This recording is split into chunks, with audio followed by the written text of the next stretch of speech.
খুব বেশি মশলা দেবো না, একটু কম মশলা দিয়ে একটু পাতলা করে বানাবো। আর আজকে আমার মেয়ের পেটটা একটু খারাপ আছে, শরীরটা একটু খারাপ, তাই একটু হালকা করে বানাবো। তার জন্য আমি নিয়েছি গরম ফোড়নের জন্য নিয়েছি তেজপাতা, শুকনো লঙ্কা, দুটো এলাচ,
দেখুন আমি এরকম লাল লাল করে আলুটা ভেজে নিয়েছি।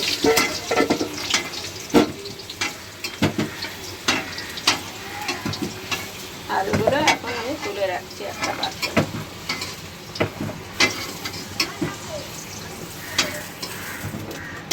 ওই তেলের মধ্যে আমি ফোড়নগুলো দিয়ে দিচ্ছি। ফোড়নগুলো একটুখানি ভেজে, খুব অল্প ভেজে সুন্দর একটা গন্ধ আসবে, একটু লাল লাল হয়েছে দেখুন। ঠিক এই সময় আমি পেঁয়াজটা অ্যাড করে দিচ্ছি।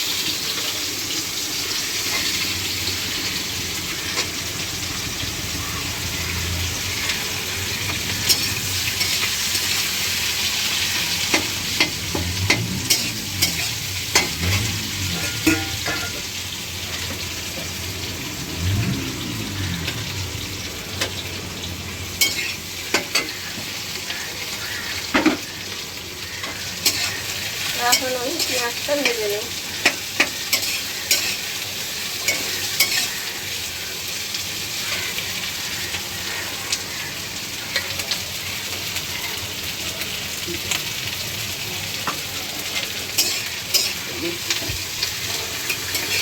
দেখুন আমি পেঁয়াজটা এইভাবে মশলার ফোড়নের সঙ্গে দিয়ে ভেজে নিচ্ছি।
লঙ্কা দিলে কম পরিমাণে, গুঁড়ো লঙ্কাটাও কম পরিমাণে দেবো।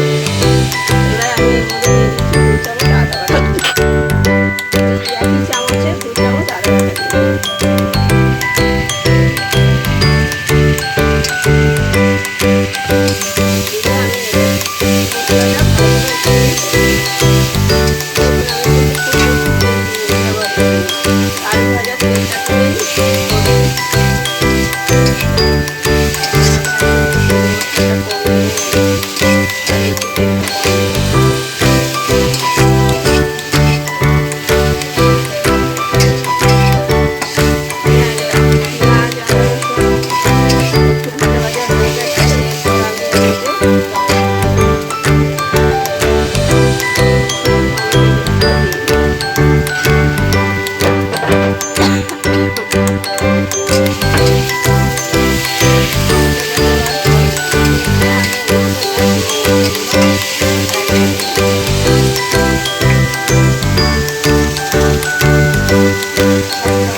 এরকম চামচের 1 চামচ দিয়ে দেবো।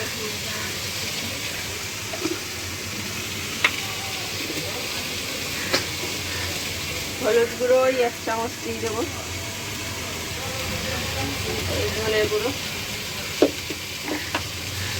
আর লঙ্কা গুঁড়ো, এটা ঝাল লঙ্কার গুঁড়ো।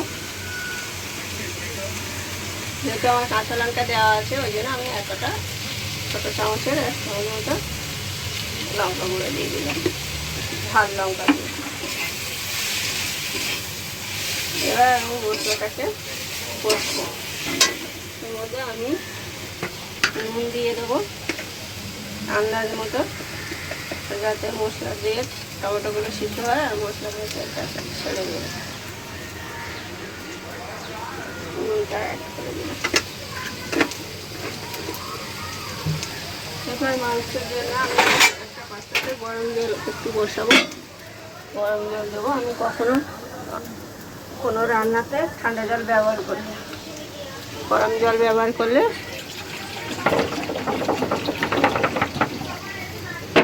যে কোনো রান্নার টেস্ট খুব ভালো হয়।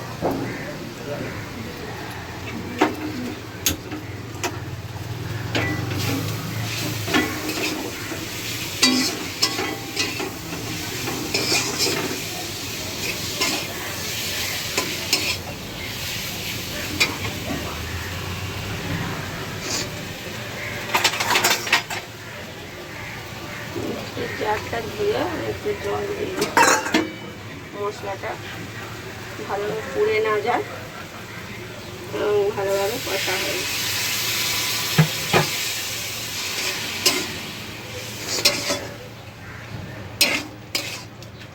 এখন আমি মশলাটাকে ভালো করে এখন কষে নেব, তেল বেরোনো পর্যন্ত।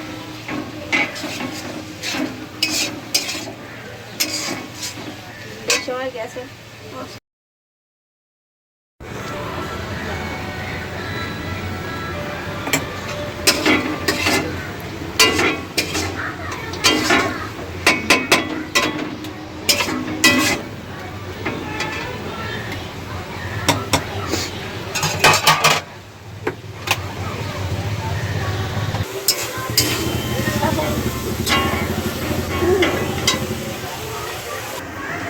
বন্ধুরা মশলাটা আমার কত সুন্দর কষা হয়ে গেছে আর তেলটা মশলা দিয়ে ছেড়ে বেরিয়ে আসছে।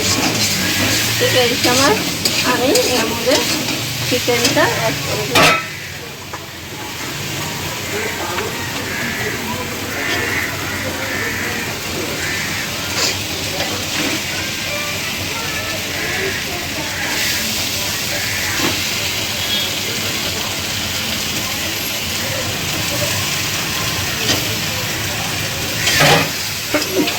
করে এবার আমি চিকেনটাকে কষতে পারি।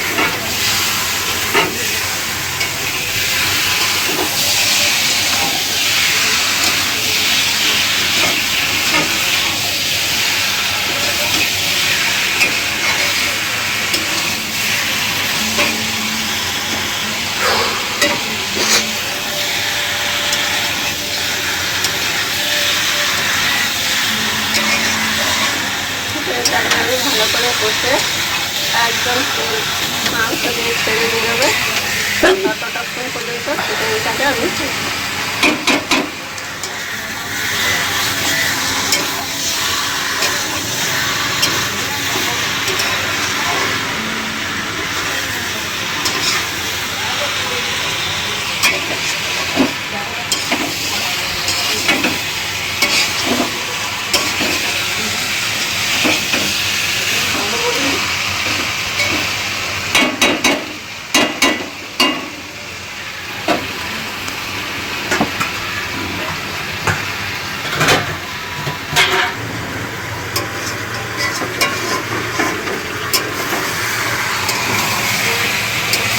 বন্ধুরা আমি চিকেনটাকে কষে ঠিক এভাবে কষে নিয়েছি প্রায় 5 মিনিট ধরে কষেছি মিডিয়াম টু হাই আছে কষে এরকমভাবে কষে নিয়েছি বেশি সুন্দর কালার হয়েছে আর তেলগুলো মাংস দিয়ে ছেড়ে ছেড়ে বেরিয়ে আসছে মশলাটা আমার পুরোপুরি সুন্দর মাংস মশলা সব কষা হয়ে গেছে গন্ধটাও খুব সুন্দর এসেছে এরপরে এর মধ্যে আমি আলু ভেজে রাখা আলুগুলো অ্যাড করে দিলাম দিয়ে আলুগুলো একটুখানি মাংসের সঙ্গে মিশিয়ে দিয়ে তারপর আমি জল দিয়ে দিই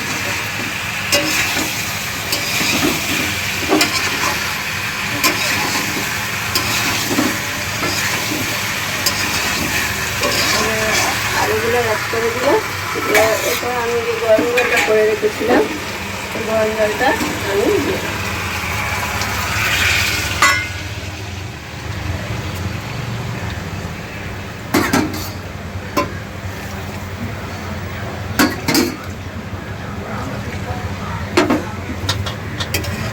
আপনারা আপনাদের পছন্দ অনুযায়ী ঝোল করবেন আমি একটু ঝোল বেশি করে করবো বলে একটু জল বেশি দিয়েছি আপনারা আপনাদের আন্দাজ মতো কতটা ঝোল খাবেন সেভাবে জলটা অ্যাড করবেন গরম জলটা সেভাবে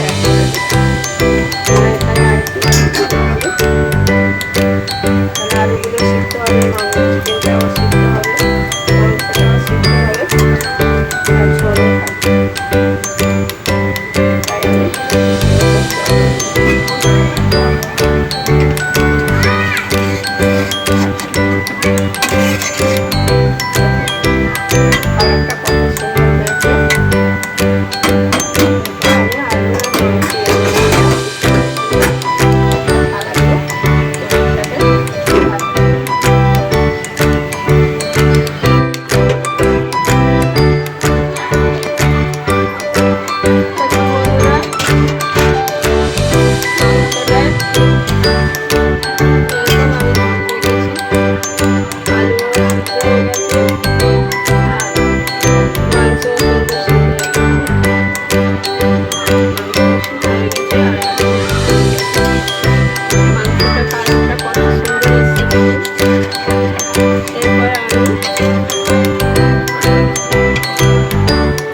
একটু দারচিনি 2 ইঞ্চি মতো আর 2টো এলাচ আর একটা 2টো লবঙ্গ দিয়ে আমি বেটে নিয়েছি শিল বাটাতে আমি সবসময় গুঁড়ো গরম মশলা ব্যবহার করি না কারণ ওতে টেস্ট ভালো হয় না আমার ভালো লাগে না যদি না বাটতে পারেন শিল বাটাতে বাটতে পারেন তো গুঁড়ো গরম মশলা ব্যবহার করতে পারবেন 1 চামচ গুঁড়ো গরম মশলা দিয়ে দেবেন আমি এই গরম মশলা বেটে এটাকে মাংসের মধ্যে অ্যাড করে দিলাম দিয়ে আমি গরম মশলাটা দিয়ে আর বেশি ফোটাবো একটুখানি হালকা নাড়াচাড়া করে দিয়ে আমি গ্যাসের ফ্লেমটা ঢাকা দিয়ে দেবো দিয়ে গ্যাসের ফ্লেমটা অফ করে রেখে দেবো এই গরমে গরম মশলার গন্ধটা মাংসের মধ্যে খুব সুন্দর ঢুকে যাবে এবং আলুগুলোর মধ্যে আর খেতেও খুব ভালো হয়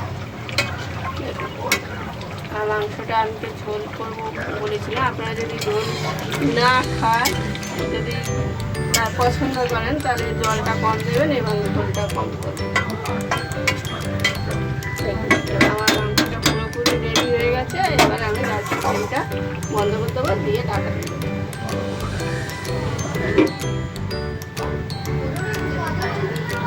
বন্ধুরা দেখুন মাংসটা আমার কত সুন্দর কালার হয়েছে,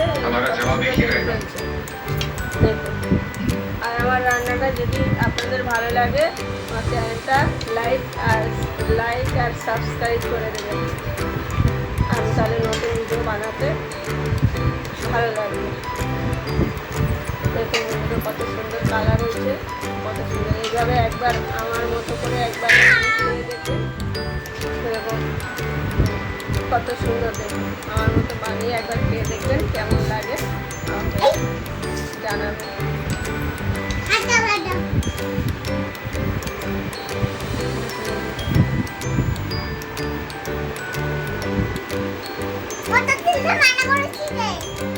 বন্ধুরা আমাদের একটা আজকে নতুন লোক এসছে, পল্লবী মণ্ডল। ওকে আমার আগে দিতে হবে বন্ধুরা, আনাটা অস্থির হয়ে যাচ্ছে। এই দেখুন পল্লবী মণ্ডলকে দিলাম। তো আবার মুরগির চামড়া খায়, কিন্তু চামড়া তো নেই, মুরগিটাই খাক। তাই না? হ্যাঁ পল্লবী বলো কেমন হয়েছে?